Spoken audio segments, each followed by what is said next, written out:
এই coin plant গাছটাতে এত বেশি পরিমাণে পানি লাগে, গ্রীষ্মকালে দিনে ২ বারও পানি দেয়া লাগে।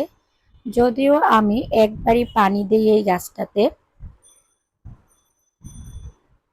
কখনো যদি মিস হয়ে যায় পানি দিতে, দেখুন গাছটা কিভাবে নুয়ে যায়। গাছটাতে আমি কিছু পানি স্প্রে করে দিয়ে দিয়েছি।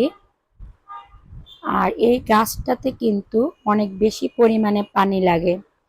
আর এই কয়েন প্ল্যান্ট জাতীয় গাছ কিন্তু একটু কাদা কাদা মাটিটা পছন্দ করে, মানে ভেজা ভেজা মাটি। আমি এখানে গাছটাতে কিছু পানি স্প্রে করে দিয়েছি।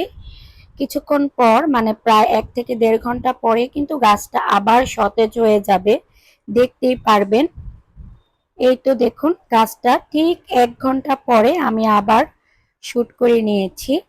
দেখুন গাছের ডালগুলো আবার কিন্তু সতেজ হয়ে সোজা হয়ে দাঁড়িয়ে গিয়েছে। কিছুক্ষণ আগেও কিন্তু একদম নেতিয়ে গিয়েছিল গাছটা, এখন কিন্তু অনেকটাই সতেজ হয়ে গিয়েছে, দেখতেই পাচ্ছেন।